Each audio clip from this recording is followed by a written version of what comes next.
Salamat, maaraw, no? Mahirap maglaba pag umuulan. Anyway, salamat sa Diyos, maaraw at buhay pa tayo itong yung ika-4 na araw ng June at ilamang ang tresenaryo natin sa paghahanda natin sa kapistahan ng ating San Antonio de Padua.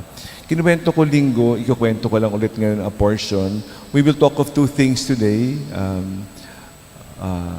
It's better to give than to receive, at saka yung consecration. 2 bagay pag-uusapan sana natin, pagdinilayan natin. It is better to give than to receive. Last Sunday, kinuwento ko yung trophy. Ano ba yung mga trophy natin, di ba? Trophy. Meron kayong narinig na trophy wife, trophy husband, no? Trophy boyfriend, trophy girlfriend. Gusto mong, makamtan, no? You will do everything para matanggap yung trophy na yan. Yung trophy house, meron tayong trophy house, trophy car, trophy cellphone, o trophy position, whatever inaasam natin matanggap, no? We will strive to get this trophy. Itong trophy, pag natanggap natin, is meant to be shared. Hindi siya trophy for my eyes only. Ayoko ilabas yung aking girlfriend o boyfriend o yung asawa ko. Baka masungkit ng iba. Ibubulok ko na lang sa bahay, di ba? Itatago ko na lang, no? Or whatever trophy it is, no? I just make a joke out of it. The trophies are not meant for my eyes only. The trophies are meant to be shared. If the trophy is for your eyes only, this trophy will bring you to hell. That is why it is better to give than to receive. Everything, the talents the good Lord has given us, has made us reap trophies, rewards, not for ourselves, but for the greater glory of God. No? Our position, uupo na yung mga bagong elected officials sa July 1. Trophy, finally, yung pinagsikapan ko, no, na posisyon, nakamtan ko na.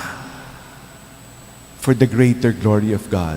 Not for my own, because that position will bring us to hell or to heaven.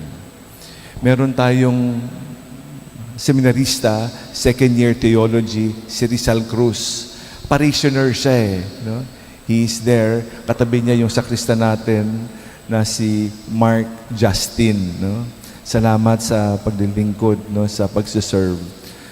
Nag-aasam nung ako'y 2nd year theologian, no? In preparation for the priesthood. Of course, we pray for that position. Sana maging pare. Pero, pag yung pagkapare, pumunta sa ulo, no, it will bring us to hell and not to heaven. No? So we pray that our trophies are meant to be shared.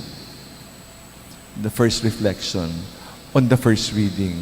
On the last line, it repeated on the gospel, the word consecration. Pinag-usapan na natin to rin dati, uulitin ko lang. What does consecration mean? Yung altar na to, pag kinonsecrate natin, it is set aside. It is not to be used as dining table. It is not meant to be other purpose, but for worship, for adoration. It is our altar of worship. We honor the altar, di ba? It is consecrated.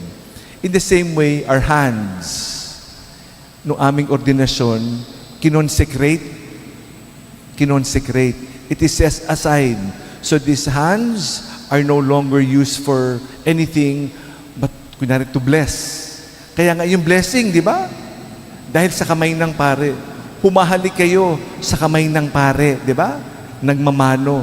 Kasi consecrated Kaya ang hirap pagpamano, kung may kasalanan, naku, may ginawang kasalanan. Makasalanan to, nagnakaw. Tapos hahalikan nyo yung kamay na nagnakaw, di ba?